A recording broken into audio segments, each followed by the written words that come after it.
All right, we're back again another day and recapping another day as well. So there was only one NBA game last night.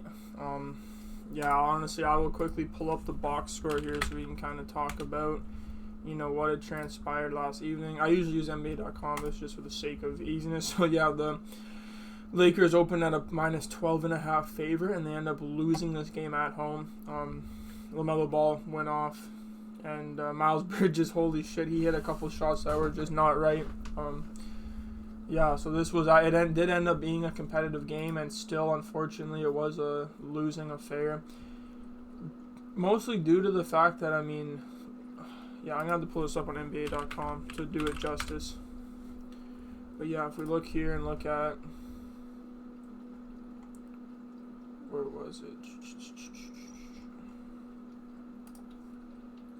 Games here, go back to yesterday. Look at this box score here. Yeah, so let's see what Luka shot. Like, this is the first thing to examine. Also Reeves got ejected in the third quarter, so I thought that was just gonna help our case even more, but no. Luka shoots 5 for 18, 1 for 9 from 3. Despite all that, still ends with 14 points and 8 assists. Still ends with 22. We only need him for over 33.5. If he had a little bit better of a shooting night, even shot 9 for 18, hit a couple more threes, this would have been a lot more interesting, but 11% from 3 is not going to do it. Hachimura also puts up a stinker from 3, 1 for 8. I've seen a lot of people heavy on his threes last night. Dorian Finney-Smith hits 4. LeBron shoots 11 threes, hits 4 of those. LeBron, another great game. The shit he does at 40 is crazy. That when he punched that on Mark Williams, that shit was crazy too. I might as well quickly pull that up as well, because that's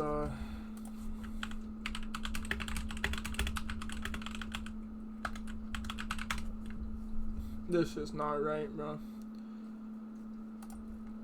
Jagmeet Singh needs to avoid an election until he gets his $2 million pension. So he made a deal to keep the Liberals in power till 2025, helping hike the carbon tax and double housing costs. Singh gets his pension, Liberals get power. You pay the price. And in certain scenarios, when the ball's thrown to him and he's open, he's hit shots. When he's contested, he hasn't been very good. Look out! Look out below! Wow! Mark Williams said, what happened there? The same bounce that the Lakers got in the first half. 6:20. All of a sudden, we got a thrilling fourth quarter. LeBron! Yes!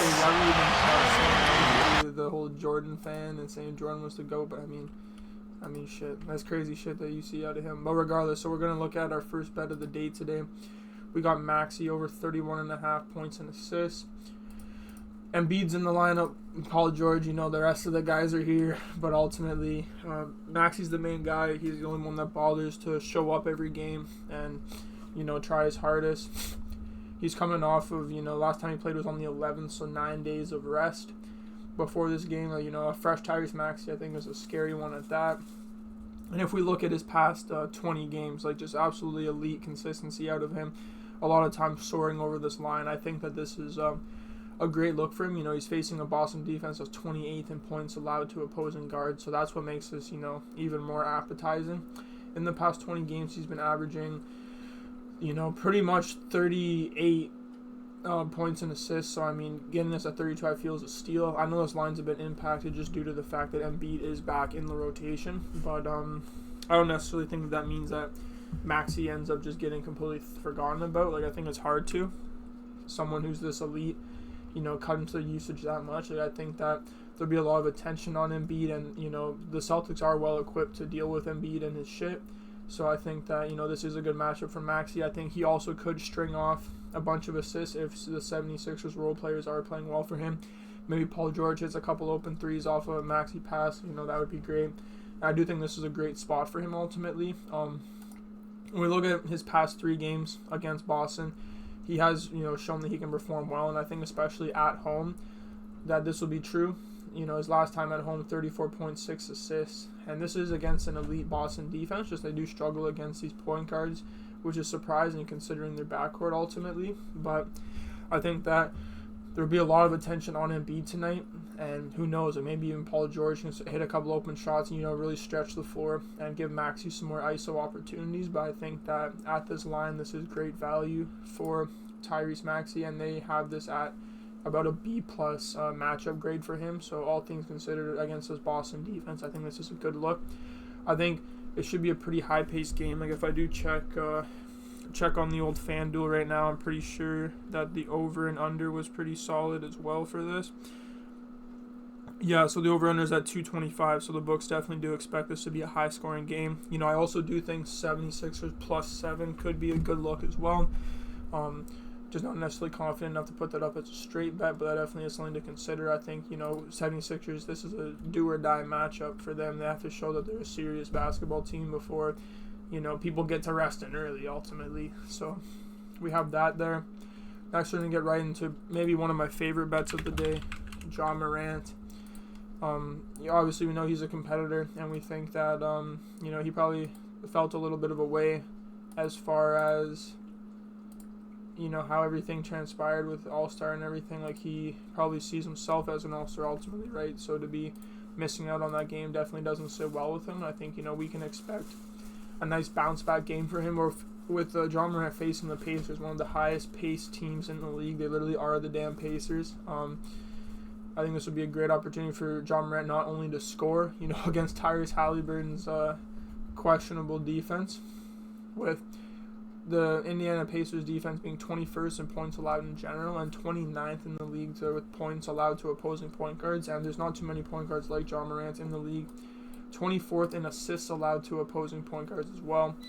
So this definitely does make it a dangerous matchup. The Pacers are going to have to be watching over like Jaren Jackson Jr., Desmond Bane. The Grizzlies do have multiple options, and I think that, Ja Morant's really going to see his time on the floor. Like some of his most recent games, 33 minutes, 36 minutes.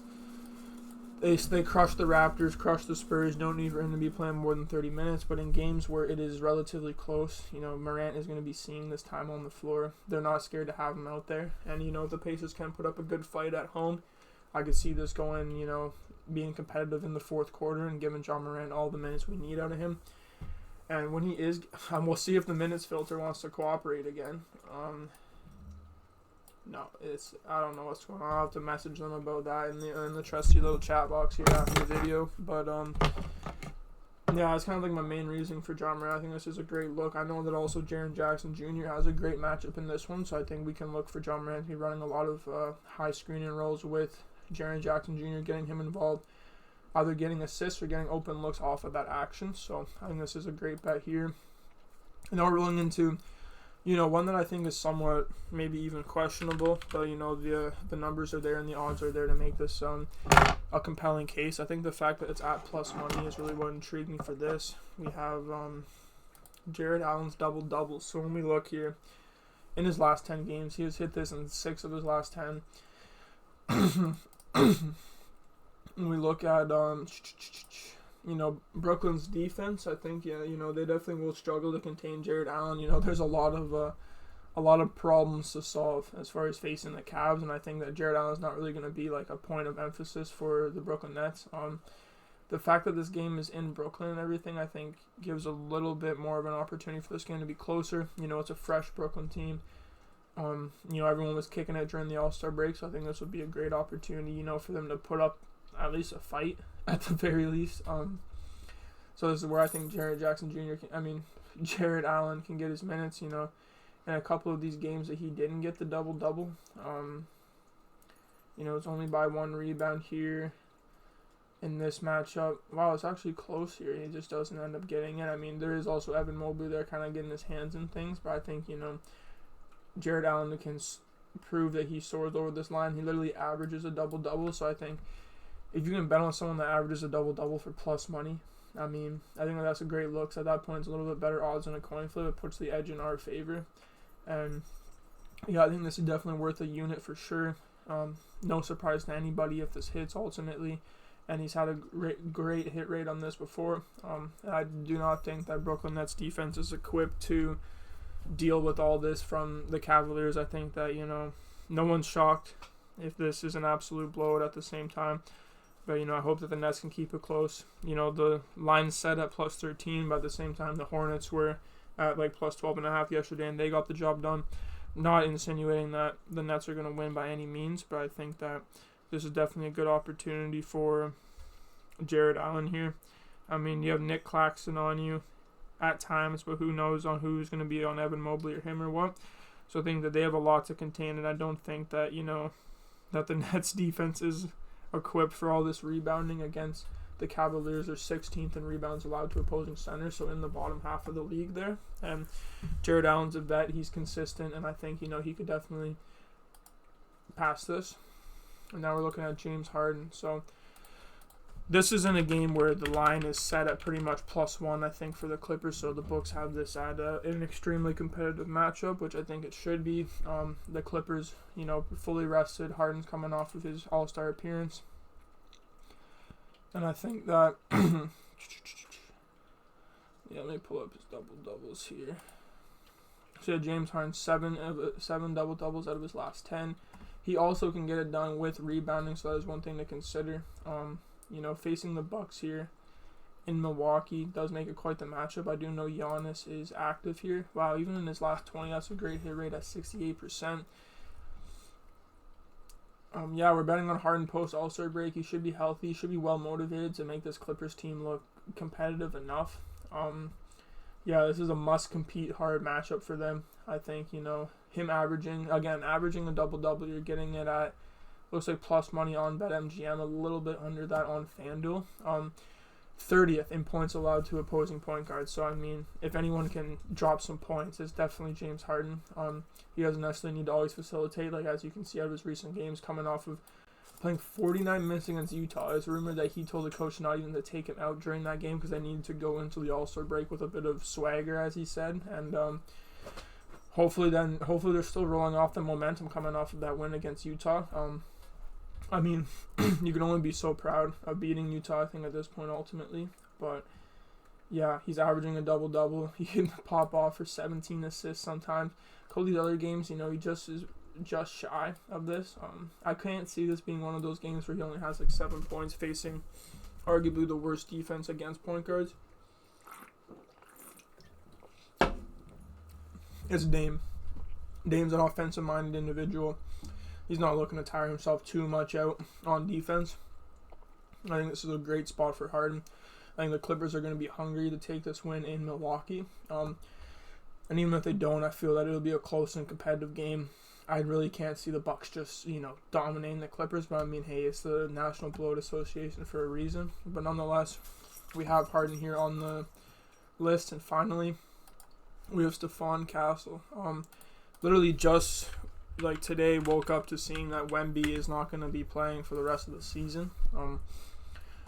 And it's crazy, even though I seen that news, this line hasn't moved. So I don't really know why that is. Obviously with Wemby out, Castle's usage rate is going to go up.